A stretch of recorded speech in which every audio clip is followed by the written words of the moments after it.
विकास घडेल आणि आमच्या समाजाला भाऊंचं मार्गदर्शन लाभेल आणि आमच्या समाजाकरता अहोन्नतीकरता सदावर त्यांचा हातभार राहील अशी आमच्या समाजाच्या वतीने अपेक्षा ठेवतो आणि आमच्या समाजावतीने त्यांना आम्ही शुभेच्छा देतो।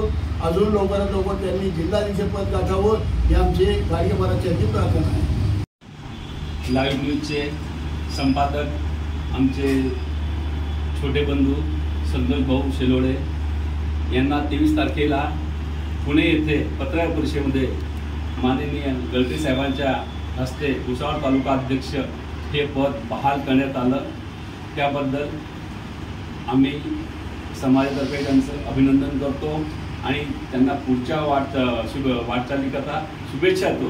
तसेच त्यांचं भुसावळ क्षेत्रामध्ये भरपूर योगदान आहे। ते खऱ्या गोष्टी करता हमेशा प्रत्येकाशी भांडतात आणि आपली खरी न्यूज आपल्या माध्यमातून जनतेपर्यंत पोहोचवतात। हे त्यांचं निर्भळ लीडर पत्रकारिता आम्हाला खूप आवडली।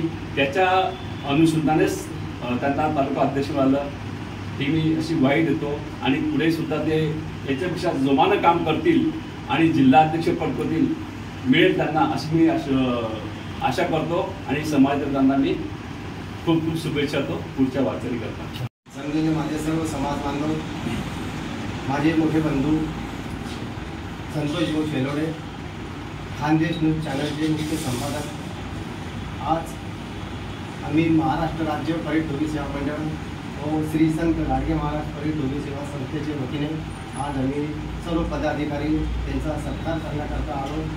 23 तारखेला झालेल्या पुण्याच्या बैठकीमध्ये माननीय नितीनजी गडकरी साहेब यांच्या अध्यक्षतेखाली जळगाव जिल्ह्याचे विकास चव्हाण सर, तर भुसावळ तालुक्याचे संतोष भाऊ शेलोडे यांची निवड करण्यात आली। त्याबद्दल आम्ही सर्व समाज बांधवांच्या वतीने त्यांना शुभेच्छा देतो पुढच्या वाटचालीकरता व त्यांनी असंच पत्रकार क्षेत्रामध्ये चांगलं काम करत राहावं अशी आम्ही अपेक्षा व्यक्त करतो। जय हिंद, जय गाडगे।